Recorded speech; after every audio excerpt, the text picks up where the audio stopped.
If World War III ever broke out, where should you duck and cover? You probably wouldn't want to go anywhere near the Baltic Sea or Eastern Europe unless you want to share videos of yourself near approaching tank columns for TikTok.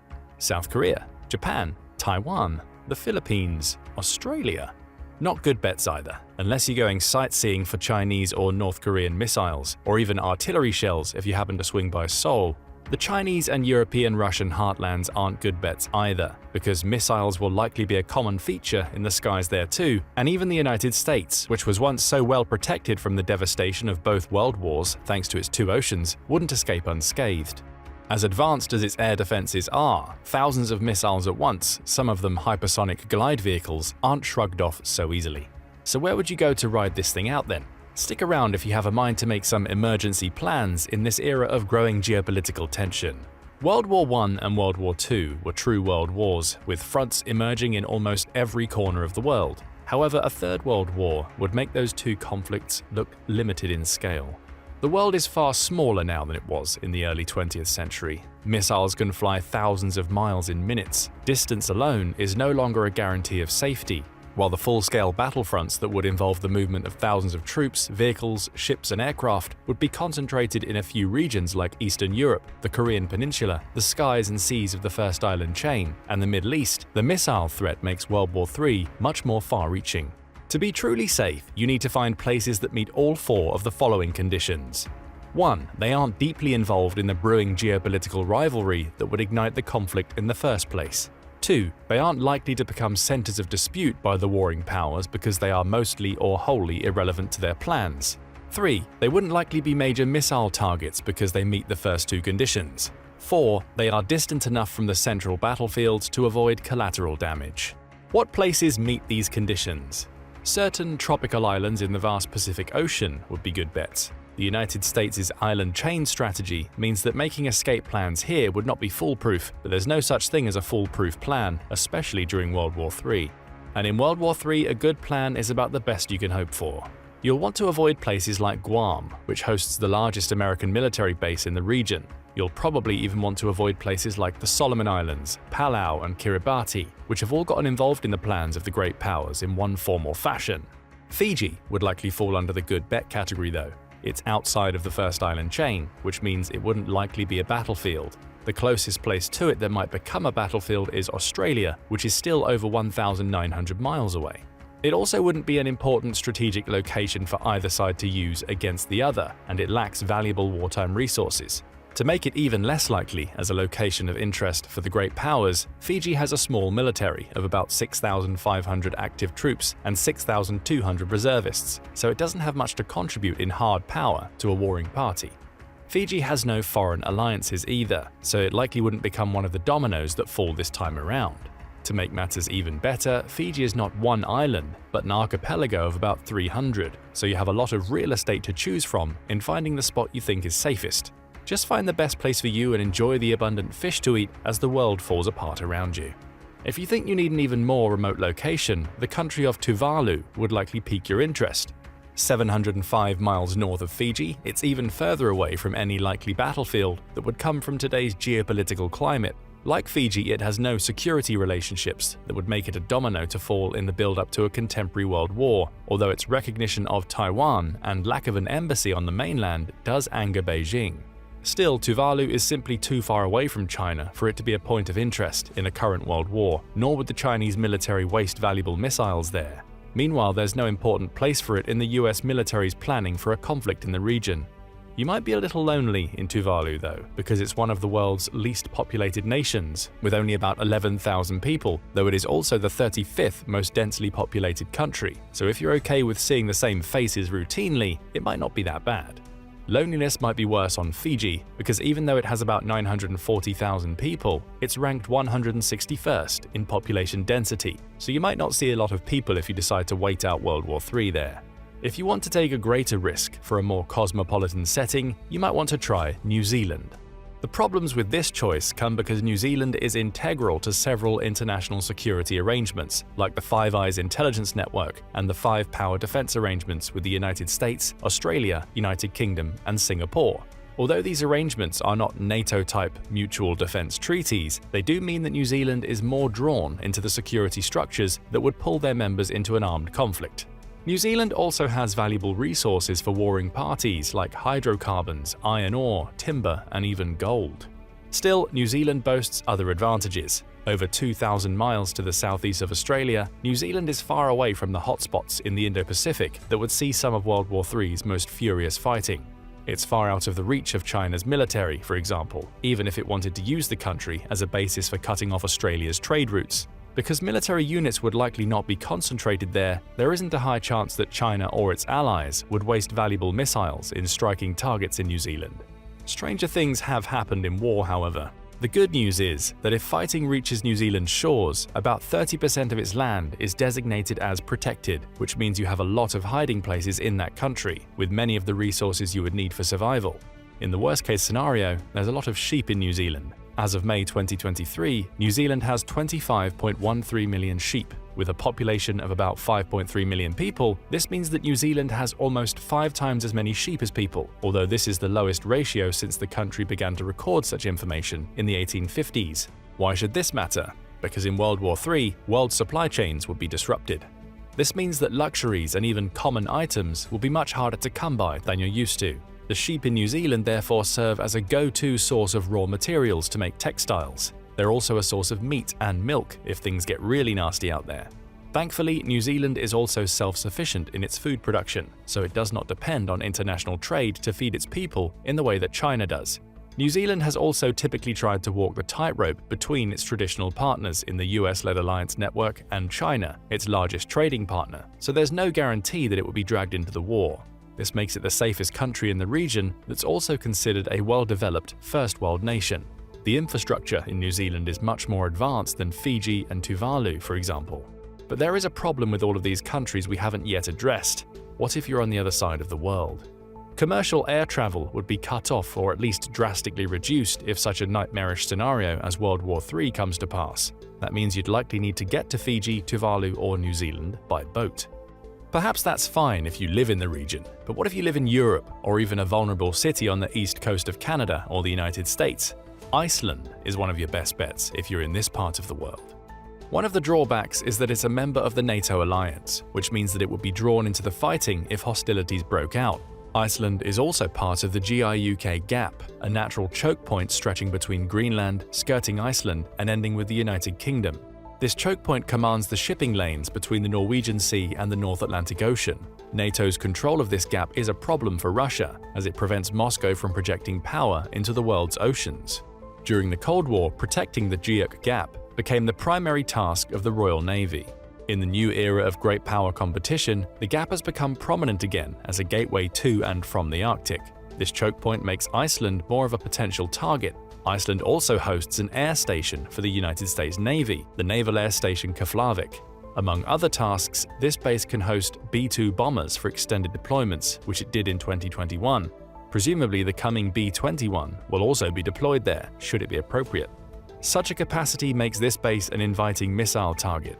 The base is located toward the end of the Reykjanes Peninsula in southwestern Iceland.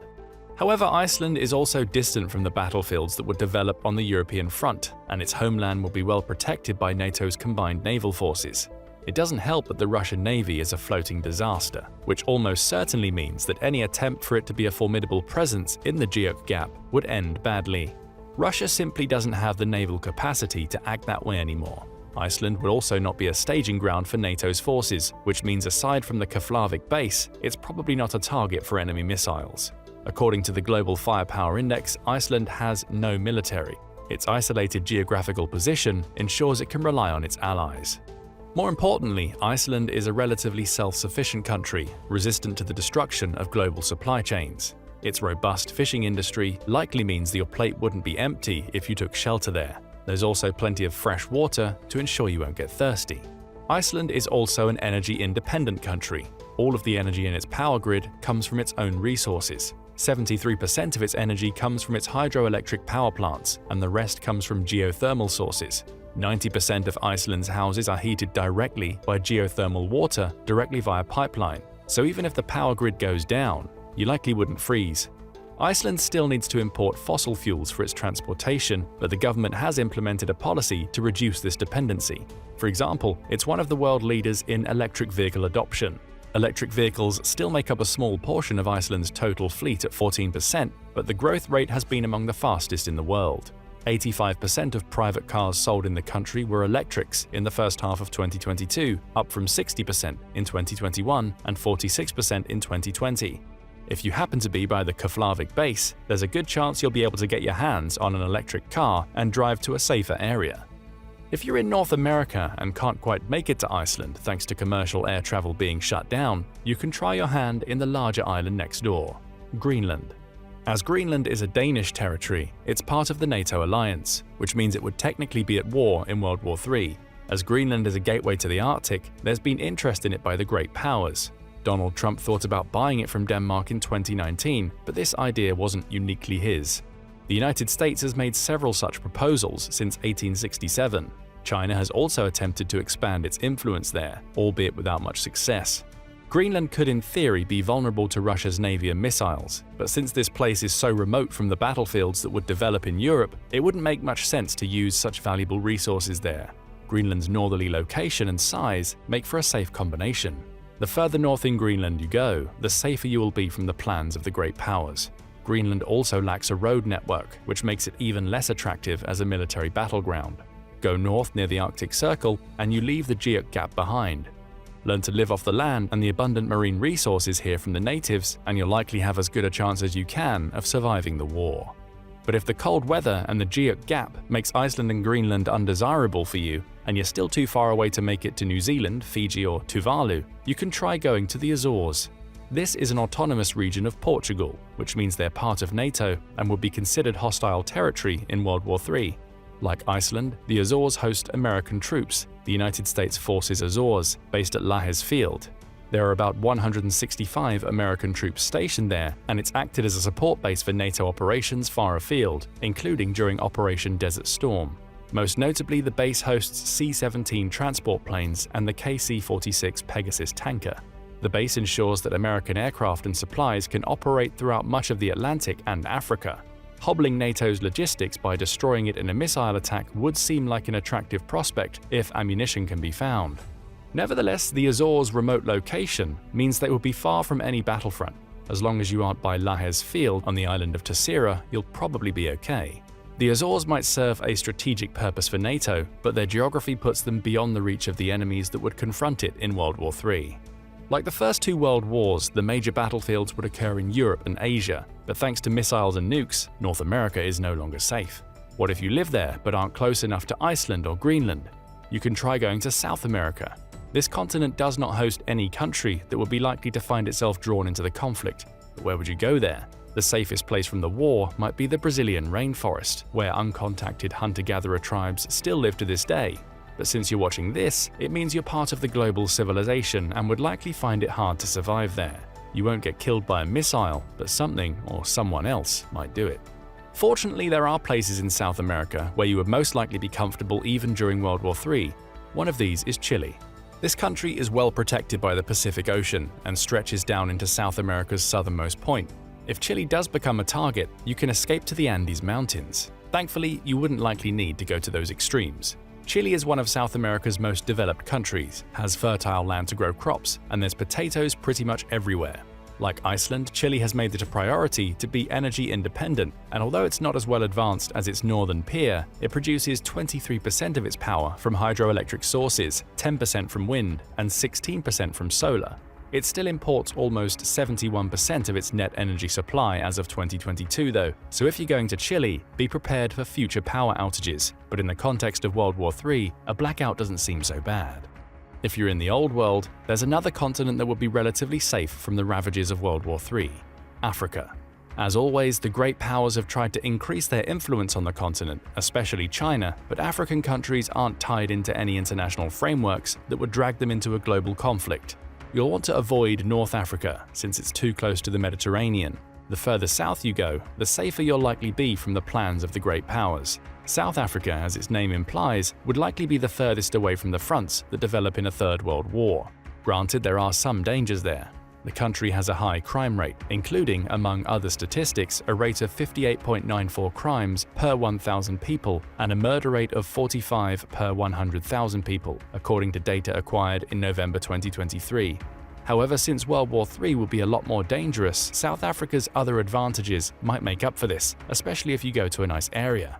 South Africa is also experiencing an energy crisis. Ever since 2007, the country's national power utility, Eskom, has failed to meet demand, and in 2023, some homes and businesses went through up to 12 hours of blackouts a day. But in World War III, almost every other place would be too, and if your goal is to avoid a nuclear fireball while still enjoying city life, Cape Town wouldn't be a poor choice. There's plenty of seafood in Cape Town, coming from resources off the coast, so you probably wouldn't go hungry there. 4.9 million people live in the Cape Town metro as of 2021, so you likely wouldn't feel lonely either. These are the safest countries to go to in the event that World War III doesn't escalate to even a small nuclear exchange. If it does though, nowhere in the world is safe. Even the use of less than 1% of the world's nuclear weapons could produce dramatic environmental changes. For example, researchers at Rutgers University determined that as few as 50 bombs with the yield of the Little Boy device dropped on Hiroshima, 15 kilotons, would heat the stratosphere enough to deplete the ozone layer and cool global temperatures by 1.5 degrees Celsius for several years. After a decade, the temperature would still be 0.5 degrees below normal, the equivalent to the Little Ice Age, which lasted from about 1300 to 1850 and was marked by bitterly cold winters such as the Great Frost of 1709. While this would be uncomfortable, it would at least be survivable if you aren't directly in the blast zones, since an exchange of this sort would not be enough to create a full-blown nuclear winter. But unfortunately, if you have plans to survive a nuclear World War III, today's bombs are much more powerful than 15 kilotons, and since the great powers collectively have thousands of them, more than 50 would likely be used. Nuclear winter is all but guaranteed if nukes are used, and with it the crop failures that would kill billions, with you likely among them, no matter where you are. So even if you have a detailed World War III survival plan, the only thing you can really do is pray that the war remains conventional. But what do you think might be the safest places to go to in World War III? And is there even a chance that you will be able to find a safe haven if it escalates into a nuclear exchange? Don't forget to let us know in the comments. Also make sure to hit the like button and subscribe to the channel for more military analysis from military experts. Now go and check out These US States Will Be Sacrificed If World War III Starts, or click this other video instead.